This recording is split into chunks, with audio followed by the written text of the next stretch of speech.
Bismillah. Assalamualaikum warahmatullahi wabarakatuh. Waalaikumsalam warahmatullahi wabarakatuh. Selamat malam teman-teman semua. Malam. Selamat malam. Sebelum kita mulai diskusi pada malam hari ini, pertama marilah kita panjatkan puja dan puji syukur kita kehadirat Allah yang atas limpahan karunia, nikmat, rahmat, dan hidayahnya kita masih dapat dipertemukan walaupun secara virtual di satu ruangan Zoom ini guna untuk membahas tema diskusi kita pada malam hari ini.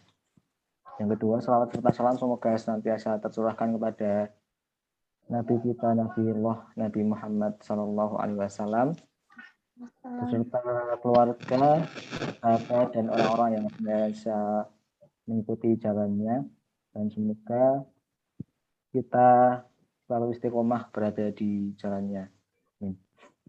Sebelum kita mulai, alangkah baiknya kita memperkenalkan diri terlebih dahulu. Mulai dari saya, perkenalkan nama saya Fatah Abdurrahman, asal dari Boyolali, NIM 203111313 dari kelas 3I. Silahkan dilanjut Mbak Aini. Oke. Perkenalkan, nama saya Mustafa Nofroto Aini, asal saya dari Pati, NIM 203111285 dari kelas PAI 3I. Perkenalkan, nama saya Siti Nur Khatimah, asal dari Karanganyar, NIM 201111303. Saya berasal dari kelas PAI 3I. Perkenalkan, nama saya Biba Nabila Nur Fadilah dari Blora, dari kelas PAI 3I. NIM 203111294. Baik, terima kasih teman-teman sudah mengenalkan diri. Kita lanjut ke sesi utama kita, ya, ini sesi diskusi, yakni membahas tentang sebuah chapter di buku Islamic Education yang berjudul Sunni Higher Education, Can It Be Liberal?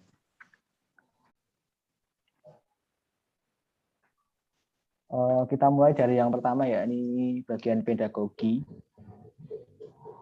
Di dalam tulisan tersebut mengambil lokasi penelitian di Universitas Islamabad yang berada di Pakistan, sehingga corak kebudayaan yang akan kita temui di selanjutnya berada pada negara Pakistan. Lanjut ke materi. Yang pertama dituliskan di chapter tersebut bahwa biasanya mahasiswa yang masuk ke Universitas Islamabad Pakistan tinggal di satu asrama atau tempat tinggal, kalau di kita ya mungkin seperti kos, yang biasanya sama, mencari tempat yang sama dengan teman-teman yang berasal dari daerah, ya, sehingga dalam satu kos tersebut terdapat orang-orang yang umumnya satu daerah. Kemudian setelah mereka tinggal pada awal-awal perkuliahan, biasanya mereka kemudian mencari sesosok guru atau pembimbing yang diharapkan mengarahkan mereka selama proses perkuliahannya, terutama pada awal-awal masa kuliahnya, untuk membantu mereka beradaptasi di sana. Yang menariknya bahwa ketika mahasiswa tersebut sudah menemukan sosok pembimbing, mereka akan seolah sangat taat kepada pembimbing tersebut. Jadi ketaatannya ini bukanlah dimaknai dalam ketaatan negatif yang apa-apa mau, tapi taat dalam melaksanakan perintah dari pembimbing tersebut. Tentunya perintah yang baik. Kemudian biasanya orang-orang di sana menggambarkan hubungan antara pembimbing dengan mahasiswa atau orang yang dibimbingnya seperti sebuah benih yang ditanam dalam jiwa orang yang dipilih. Benih inspirasi atau cinta tumbuh menjadi tanaman dan mencapai tahap di mana ia juga dapat menginspirasi orang lain. Analogi ini biasanya dipakai oleh para penyair di sana untuk menggambarkan hubungan antara seorang yang dibimbing dengan pembimbingnya, betapa erat hubungan mereka hingga digambarkan seperti benih. Namun di samping itu juga terjadi beberapa konflik kepentingan tentang siapa yang bertugas menjadi pembimbing. Seringkali pembimbing yang berasal dari latar belakang universitas atau pendidikan yang umum, yang pendidikan madrasah, biasanya menganggap mentor atau orang-orang yang datang di luar madrasah itu sebagai orang yang liberal atau orang-orang yang terlalu bebas. Di sisi lain, pembimbing yang berlatar belakang di sekolah umum atau di luar madrasah biasanya menganggap orang-orang yang datang dari madrasah itu kuno, atau di sini dituliskan terlalu fokus pada kepribadian. Jadi orang-orang yang datang dari latar belakang umum atau di luar madrasah ini biasanya menganggap mahasiswa-mahasiswa yang berasal dari lingkungan madrasah itu gimana ya, kolot atau bahasa kasar, biasanya kuno atau ketinggalan zaman. Mereka menganggap kalau pendidikan di madrasah itu terlalu berfokus kepada pengembangan kepribadiannya, sehingga kurang terhadap aspek-aspek ilmu pengetahuan. Kemudian di sini juga dituliskan bahwa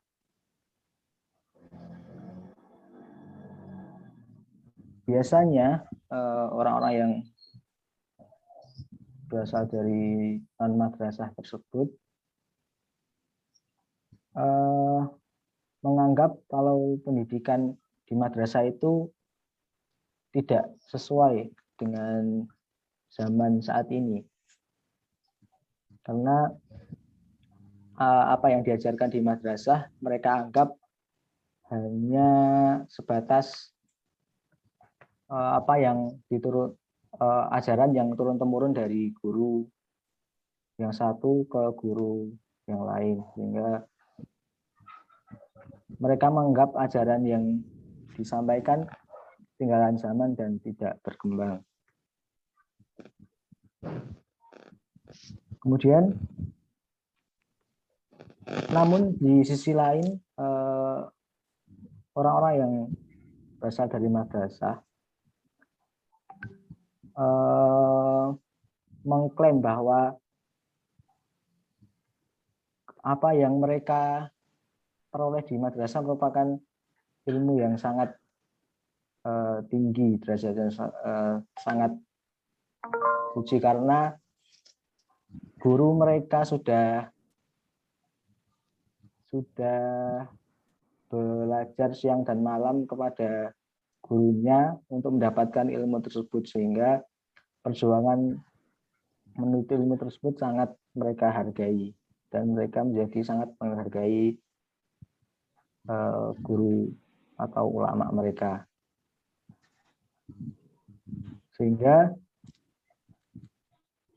karena datang dari latar belakang yang berbeda dari kondisinya di saat mahasiswa, murid-murid atau mahasiswa yang datang dari latar belakang madrasah ini perlu membiasakan dengan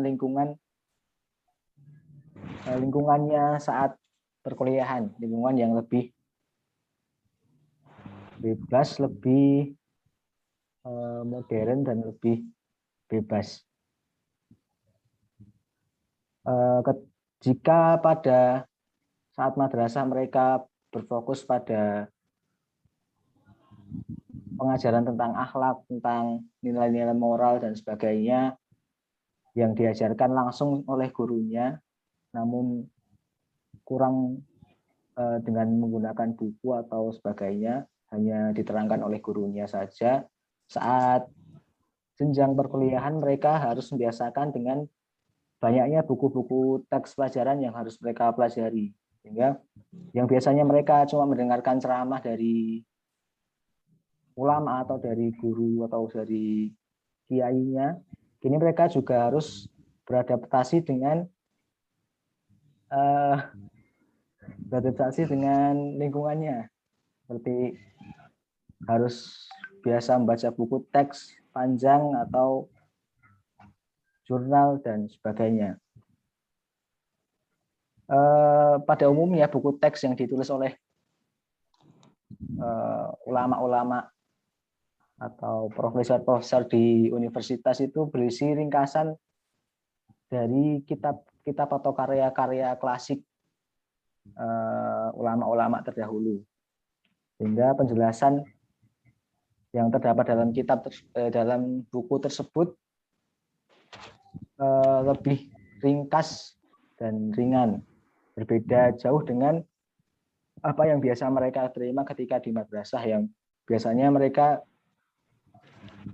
membaca kitab-kitab asli, kitab-kitab yang tebal, yang biasanya metode pengajarannya mereka membaca baris per baris, kemudian jika ada sesuatu yang kurang jelas atau dianggap menarik, mereka biasa langsung bertanya kepada gurunya di madrasah, sehingga mereka membaca baris per baris, bukan langsung satu buku penuh.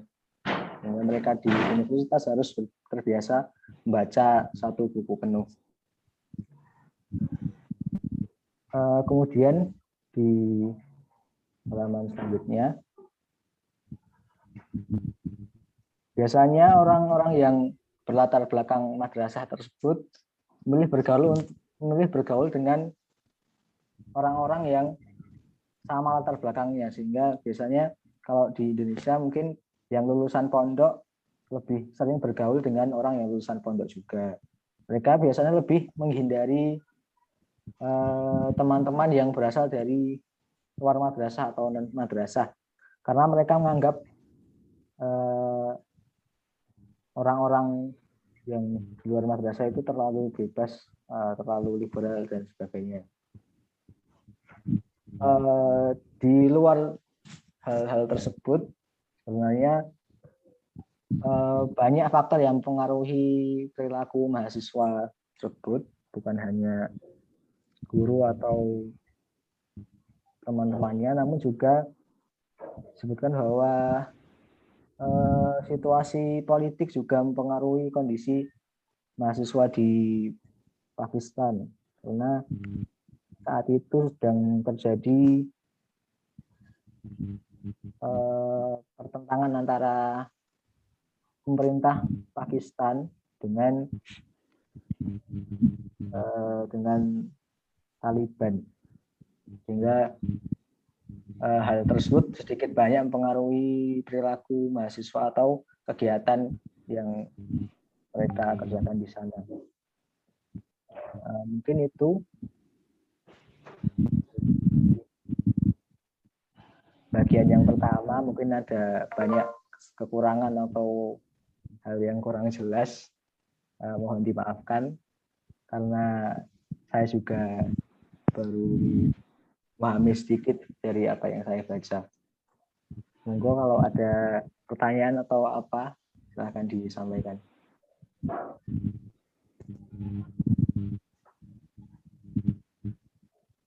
Mau lanjut dulu ke pembahasan selanjutnya juga silakan. Oke, selanjutnya saya akan menjelaskan bagian selanjutnya, yaitu tentang keramahan. Saat mahasiswa tiba untuk pertama kalinya di universitas, mereka menerima keramahan mahasiswa senior dari daerah asal mereka. Ini biasanya dalam bentuk teh daerah di kamar asrama. Para siswa senior menganggap sudah kewajiban mereka untuk memperkenalkan junior mereka ke dalam cara hidup Islami dan manfaatnya. Mereka secara khusus menyoroti manfaat spiritual dalam mengejar ilmu-ilmu Islam klasik. Sebagian besar mahasiswa asing tiba di universitas untuk mengikuti kursus ini. Mereka harus melalui kursus dalam dasar studi Arab dan Islam yang mempersiapkan mereka untuk kursus di berbagai program Bachelor of Arts. Banyak para mahasiswa melakukan pencarian spiritual dalam tradisi perjalanan Islam kuno untuk mendapatkan pengetahuan suci talab al-ilm dari mereka yang memilikinya atau dari ulama. Literatur hadis mengingatkan orang beriman bahwa pencarian ilmu sangat erat kaitannya dengan tindakan fisik perjalanan. Berkaitan dengan itu, beberapa tema yang muncul kembali dalam kumpulan hadis utama guru dan orang yang berilmu sebagai satu-satunya manusia yang berharga, keutamaan mencari dan menyebarkan ilmu, berpergian untuk mengumpulkannya, dan kepemilikan ilmu sebagai tanda rahmat yang mengurangi perbedaan kelahiran dari peringkat di antara umat Islam. Hadis paling terkenal tentang masalah ini yaitu mencari ilmu adalah kewajiban bagi setiap muslim, digabungkan dengan koleksi Sunnah Ibnu Majah.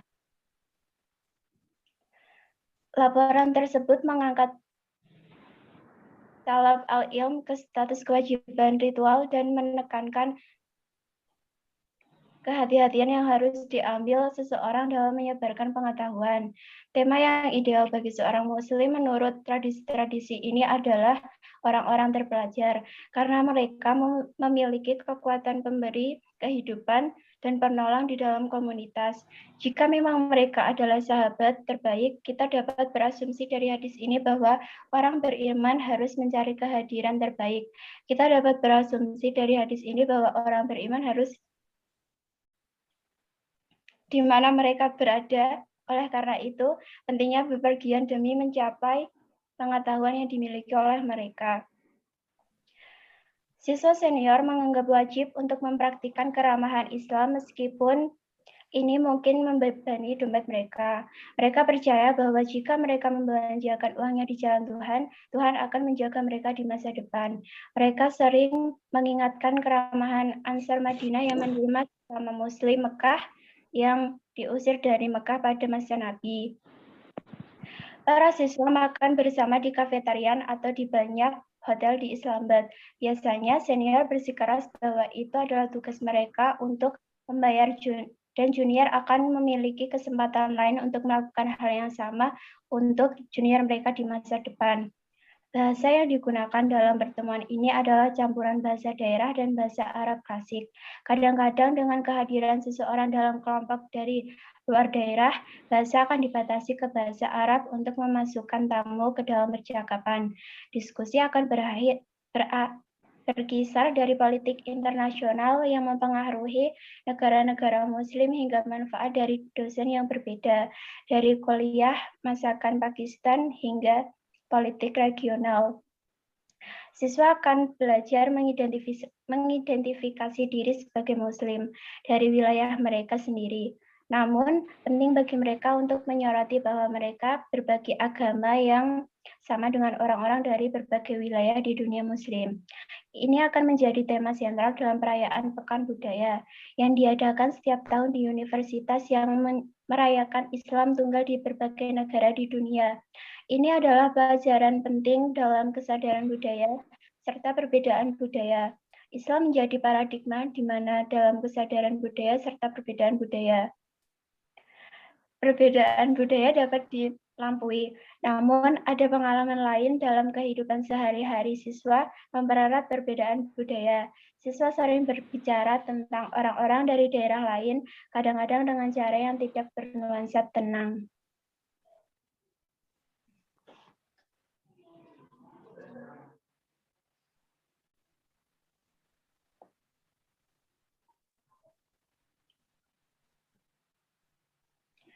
Karakteristik mereka misalnya bau makanan Cina, orang Afrika Timur yang suka bertengkar.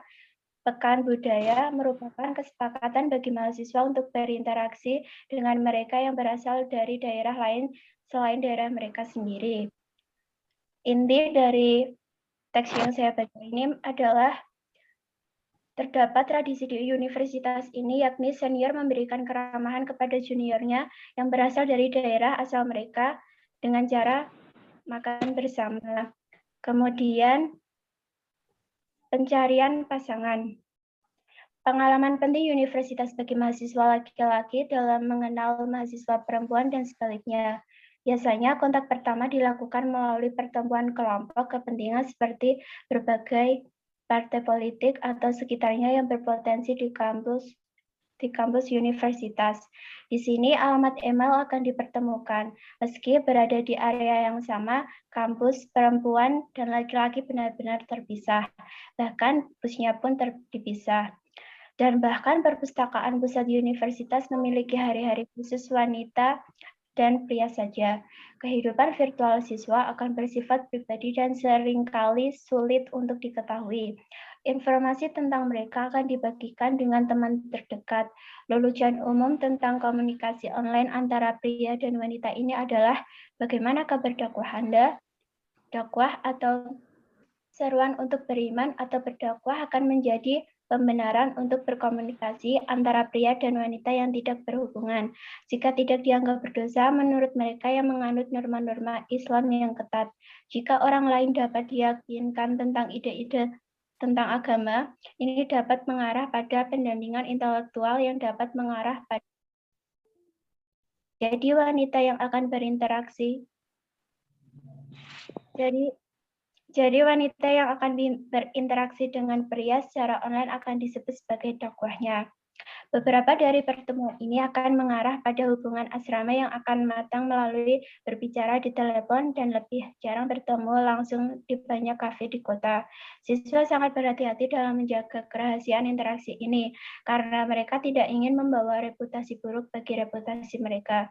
Siswa berinteraksi banyak dalam mempertahankan sikap paling keras.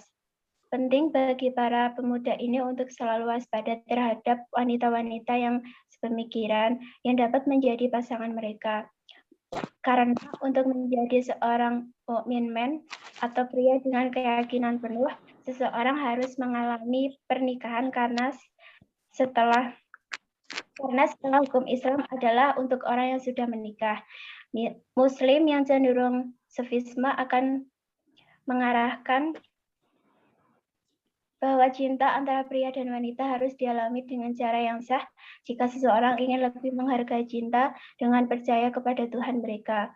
Namun beberapa dari hubungan asrama universitas ini akan mengarah ke pernikahan. Seringkali perbedaan budaya dilaksanakan, meski dilatar belakangi oleh perasaan bersatu karena agama yang sama. Beberapa pernikahan lintas budaya ini berakhir dengan perceraian. Cara lain untuk menikah adalah diperkenalkan kepada seorang wanita melalui seorang teman pria yang berhubungan dengan wanita tersebut. Jenis pernikahan ini akan mempererat ikatan laki-laki lintas budaya antara dua teman. Kegagalan umum dari pernikahan ini bagaimanapun menyebabkan siswa menyadari pentingnya perbedaan budaya. Ini adalah pelajaran penting lainnya, meskipun keras dalam perbedaan budaya. Secara umum kami dapat menyarankan di sini bahwa interaksi pria dengan wanita online dan melalui ponsel membawa mereka ke pandangan yang lebih terinformasi tentang wanita dan harapan mereka dari hubungan perkawinan. Oleh karena itu, dapat mengatakan bahwa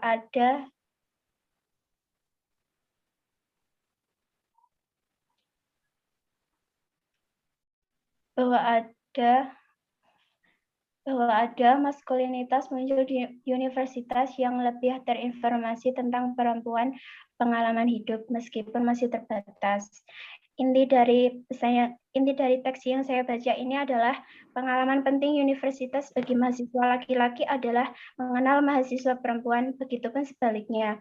Namun interaksi di sini dilakukan secara online, yakni lewat email dan melalui ponsel. Sekian yang dapat saya sampaikan. Apabila ada kekurangan, mohon maaf.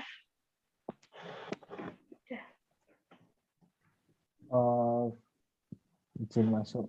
Berarti ini Kak, ya sering terjadi di lingkungan kita ya, kayak yang pertama tadi biasanya senior yang sedaerah traktir adik-adiknya buat jajan atau nongkrong di mana.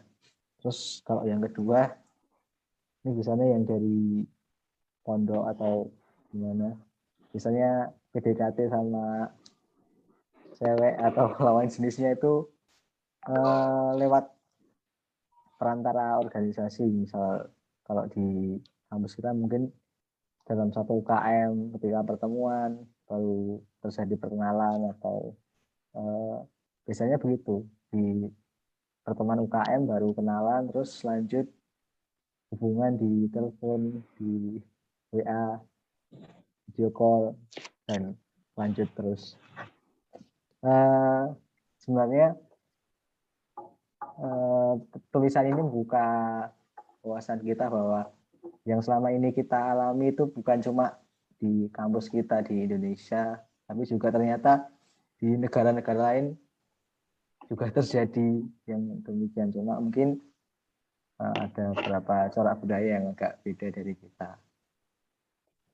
Itu yang saya pahami dari artikel dari bab ini. Mungkin ada teman yang lain mau beri tanggapan atau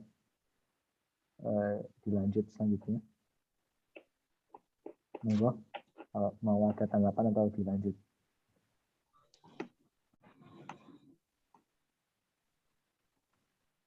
Lanjut nih. Sudah lanjut ya, lanjut. Oke, selanjutnya saya akan menjelaskan aksi kolektif. Kita telah melihat sebelumnya bagaimana siswa akan dibantu untuk berinteraksi secara sosial ke dalam universitas dengan berpartisipasi dalam kelompok berbasis wilayah. Siswa akan berkumpul dalam kelompok ini untuk berbicara dalam bahasa daerah dan makan makanan dan minum daerah. Sumber dukungan lain untuk mahasiswa baru adalah dua organisasi Sunni Saingan Islam, Jamiyat I-Tabawah dan Anjuman I-Tabawah Islam. IJT dan ATI menarik siswa yang menganut kecenderungan Sunni yang berbeda, masing-masing Dubandi dan Barelwi. Namun, mereka berdua mengaku sebagai organisasi non-sektarian dan ekumenis dan sama-sama bersaing untuk mewakili kepentingan mahasiswa Muslim pada umumnya. Kelompok mahasiswa ini menyediakan jaringan sosialisasi yang penting, serta layanan seperti bantuan dalam ujian masuk dan mendapatkan akomodasi dan hak makan di kafetaria asrama. Karena jumlah mahasiswa yang sangat tinggi di universitas yang membutuhkan layanan ini, ATI dan IJT memainkan peran penting sebagai mediator dan kelompok penekan untuk menyediakan akomodasi dan hak makan bagi simpati dan anggota mereka. Doa umum di universitas adalah semacam aksi kolektif yang non-sektar dan ekumenis. Ini adalah pengalaman yang agak unik yang diberikan universitas, karena sebagian besar masjid di negara itu akan dikaitkan dengan satu sekte atau lainnya. Menarik sebagian besar orang yang cenderung ke sekte itu saja. Siswa dalam kehidupan sehari-hari mereka di luar doa umum akan berpartisipasi dalam kegiatan berbagai kelompok Sunni. Seperti disebutkan sebelumnya, siswa dari kecenderungan Sunni yang berbeda akan tertarik pada ATI dan IJT. Masing-masing ATI tidak mengaku sebagai Barelwi, tetapi jika ditanya, anggota akan menyebut diri mereka Sunni dan menyatakan minat hanya pada cinta Nabi sebagai cahaya penuntun dari ideologi mereka. Secara historis, hanya penentang Sunni mereka, para ulama, zuban, dan simpatisan mereka yang telah menggunakan label Barelwi untuk ulama ahli Al-Sunnah menjelaskan bagaimana penting bagi kedua belah pihak untuk memainkan perbedaan mereka untuk tumbuh secara organisasi. Karena jika mereka tampak terlalu mirip, keberadaan mereka yang terpisah tidak akan masuk akal. Perbedaan derajat dengan demikian disorot sampai mereka tampak berbeda, menjadi perbedaan yang tidak dapat diatasi. ATI dan IJT berebut pengaruh di kampus dengan penyelenggaraan jalsai atau pertemuan publik. Siswa berpartisipasi dalam acara ini dengan penuh minat. Kedua organisasi tersebut juga memberikan pelayanan kepada mahasiswa dengan menjalin kontak dengan anggota administrasi yang pada gilirannya juga bergantung pada hubungan baik dengan organisasi tersebut. ATI dan IJT berkontribusi pada pengalaman sektarianisme dalam kehidupan universitas sehari-hari. Sementara dalam konteks lain, ketegangan sektarian Sunni Syiah telah diamati. Universitas Islam menunjukkan kehadiran yang kuat dan sektarianisme intrasunni. Selanjutnya ada teori yang kompleks dalam literatur antropologi tentang peran tawa dan miliki dalam mahfil, pertemuan pribadi. Sebagian mungkin mekanisme kolektif untuk melepaskan stres ketika inversi sesaat atau pembubaran otoritas dialami. Tindakan kolektif semacam itu telah diteorikan sebagai mereproduksi kecemasan emosional, sekaligus mereproduksi narasi dominan otoritas dengan menyoroti kesenjangan antara tampak dan benar-benar mengetahui realitas sosial. Kedua kelompok Sunni berpartisipasi dalam memproduksi sektarianisme intrasunni dalam kehidupan mahasiswa Universitas Islam. Tetapi sementara kedua organisasi tersebut mengaku tidak sektarian. Mahasiswa yang disosialisasikan di Pakistan membawa ke organisasi-organisasi ini kondisi sektarian yang ditulis oleh Naveda Han 2003. Dalam penelitiannya, dalam kajiannya, Han membedakan kondisi sektarian dari politik sektarian dengan menunjukkan kondisi ini sebagai respon terhadap politik semacam itu yang mengandung ekses-eksesnya sehingga memungkinkan Muslim Pakistan mempertahankan komitmen minimal terhadap ideologi Islam. Namun kondisi ini menurutnya secara tidak sengaja menimbulkan kekerasan sektarianisme kebiasaan dipahami sebagai kontroversi teologi, militansi agama atau politik etnis dalam kedok perjuangan agama yang justru ia kelompokkan di bawah publik politik dan kekerasan sektarian. Sektarian menurut Naveda Han adalah kondisi historis yang terdiri dari disposisi tertentu atau sinisme. Pada bab ini apakah ada tanggapan atau masukan atau gimana dari teman-teman? Masuk yang saya tahu dari bab ini, kalau dari yang dibaca tadi yakni jika dikaitkan dengan keadaan kita di kampus itu sama halnya kayak ada dua organisasi yang saling berebut pengaruh dalam menjaring mahasiswa baru untuk mengikuti salah satu dari mereka. Jadi ini ya kayak perebutan pengaruh politik organisasi dalam kampus, seperti juga terjadi di kampus kita di juga terjadi seperti hal tersebut. Ada yang lain mungkin?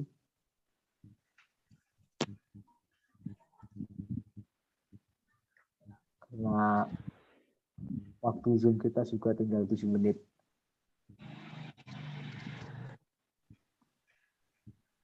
Dari Rika, Kiki, dari Mbak Aini, enggak ada, dilanjut aja. Tinggal Ya, 6 menit ini. Tinggal 6 menit ini. Ayo, gaskan.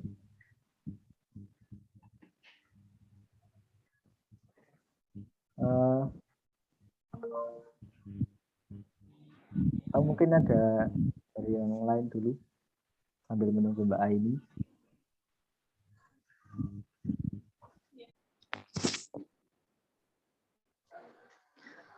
Oke, yang selanjutnya duka. Pada tanggal 20 Oktober, menurut polisi Pakistan, pemboman kembar di Universitas Islam Internasional di Islamabad pada tanggal 20 Oktober 2009 disebabkan oleh pelaku bom bunuh diri. Sedikitnya 6 orang, termasuk 3 wanita tewas dan sebanyak 29 orang luka-luka. 25 diantaranya perempuan. Pemboman kembar di Universitas Islam berulang kali dicap sebagai pengecut. Dalam sebuah buletin yang diterbitkan oleh universitas tersebut, bagaimana tindakan seperti itu bisa dianggap pengecut? Tidak ada keraguan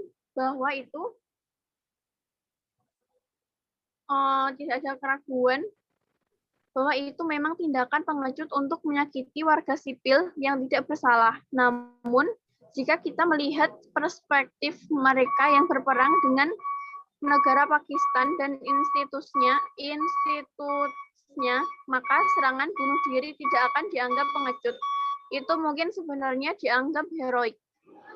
Ini mungkin dilihat sebagai tindakan individu yang kuat secara moral, yang rela mati untuk membunuh orang-orang yang mendukung sistem yang telah berperang melawan mereka, warga mereka, dan cara hidup mereka. Universitas Islam terlihat sangat banyak sebagai institusi negara dan kaum intelektual modern yang paling tenang, karena mereka hampir tidak mengomentari perang saudara yang sedang berlangsung yang telah melanda negara itu. Seperti yang sering diumumkan oleh para pemimpin mahasiswa yang sangat aktif di universitas, jika kebenaran tidak diucapkan kepada kekuasaan mereka, maka kita bersalah karena berkolusi dengan sistem jahat. Sistem yang disponsori oleh apa yang sering diproklamirkan sebagai Amerika dan yang bertindak dalam kepentingannya daripada demi kepentingan rakyat biasa negara itu. Sebuah sistem yang telah mengobarkan perang melawan warga negara biasa dan cara hidup mereka. Dalam esainya tentang bom bunuh diri, Talal Asad pada tahun 2007 menjelaskan bahwa tradisi Islam telah menggambarkan beberapa cara kematian sebagai syuhada atau syahid yang tidak berhubungan dengan perang. Dengan demikian,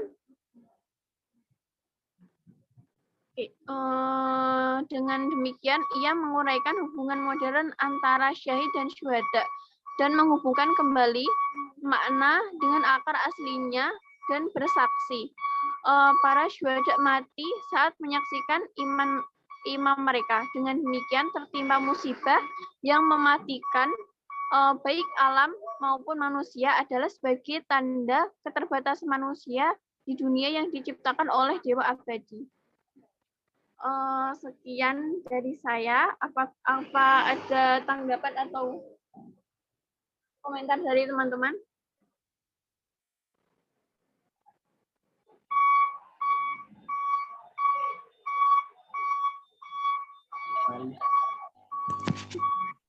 Kalau ada tanggapan kami Komentar persilakan. dari teman-teman semuanya. Komentar atau pertanyaan juga boleh.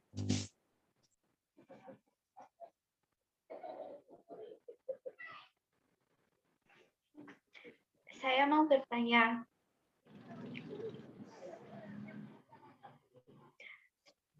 Kenapa korban yang mati karena bom bunuh diri itu disebut dengan pahlawan?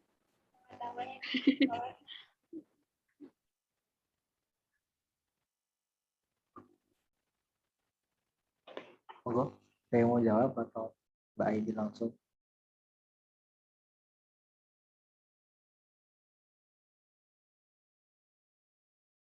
Dengan saya. Mungkin itu yang dimaksud korban.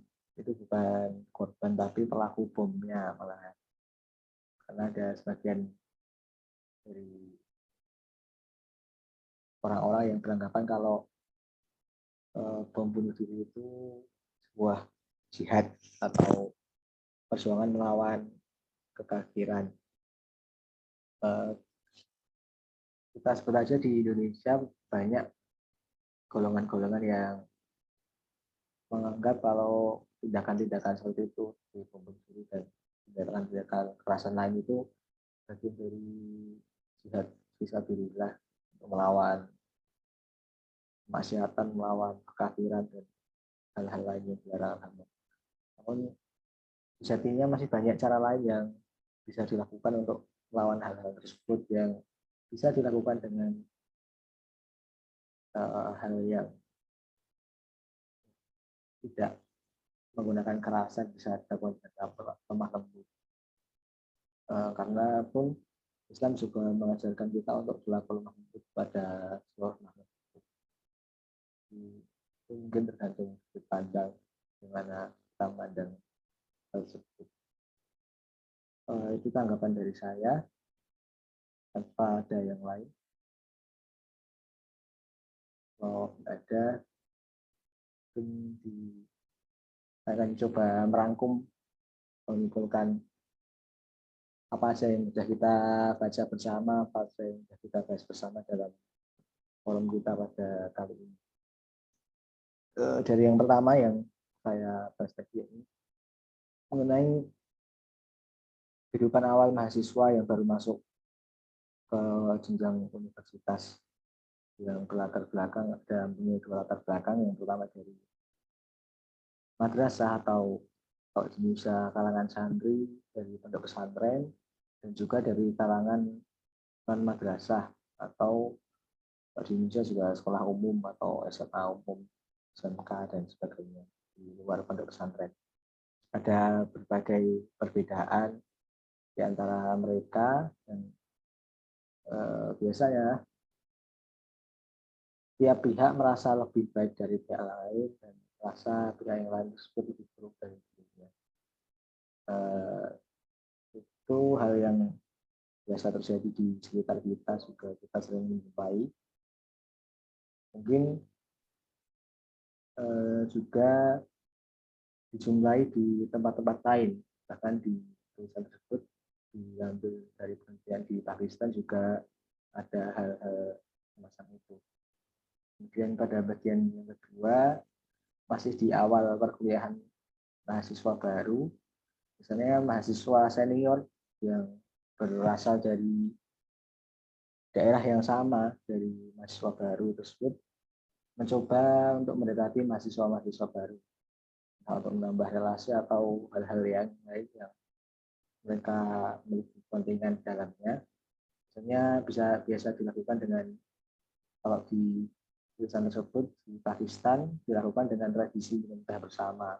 Mungkin kalau kita di Indonesia juga ada seperti itu, namun mungkin selain diajak nongkrong bareng di kafe, di warung atau di restoran kan itu. Kemudian berlanjut di tahapan awal mahasiswa, selanjutnya ini ketika memasuki organisasi di kampus. Di tulisan tersebut disebutkan bahwa mulai muncul romantika kehidupan mahasiswa di kampus, berawal dari organisasi yang mulai laki-laki dan perempuan tidak saling kenal. Ketika masuk dalam suatu organisasi, mereka menjadi saling berkenalan, kemudian lanjut komunikasi dan seterusnya melalui WA atau pesan teks ataupun juga telepon, atau bahkan juga bertemu secara langsung, yang awal mulainya dari organisasi di kampus. Ada sebagian yang bisa berlanjut sampai jenjang pernikahan, namun kalau kita lihat di sekitar kita, sebagian besar cuma berakhir di jenjang pacaran atau sebagainya dan tidak sampai menikah. Kemudian di terakhir tadi dijelaskan kalau ada duka yang terjadi di Universitas Islam di Pakistan, ini tentang pengeboman bunuh diri, yang mungkin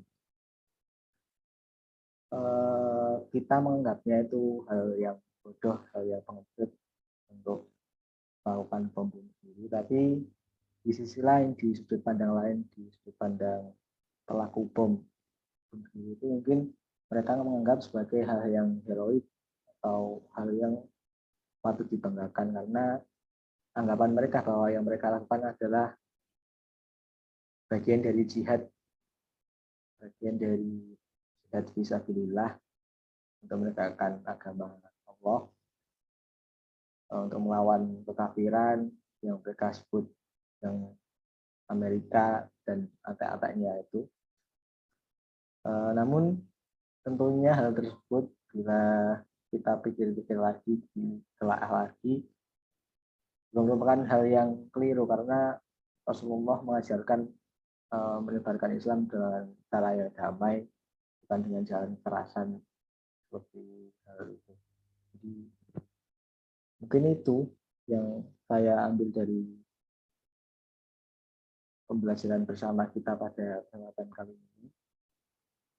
Ada tanggapan dari teman yang lain atau yang lain mau menyampaikan kesimpulan, monggo.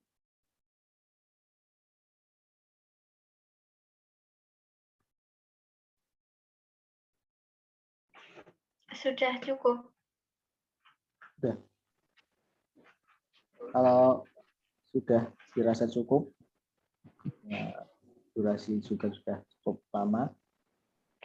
Mungkin demikian diskusi kita pada malam hari ini. Pada kesempatan kali ini, semoga kita bisa mengambil pemahaman dari apa yang kita bahas bersama tadi, dan kemudian bisa kita manfaatkan dalam kehidupan kita sehari-hari. Amin. Terakhir saya mohon maaf apabila ada banyak salah kata dalam pandu kegiatan kita pada kesempatan kali ini.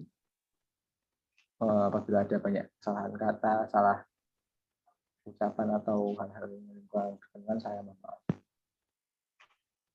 Untuk menutup agenda kita pada kali ini, mari kita tutup dengan bacaan hamdalah bersama.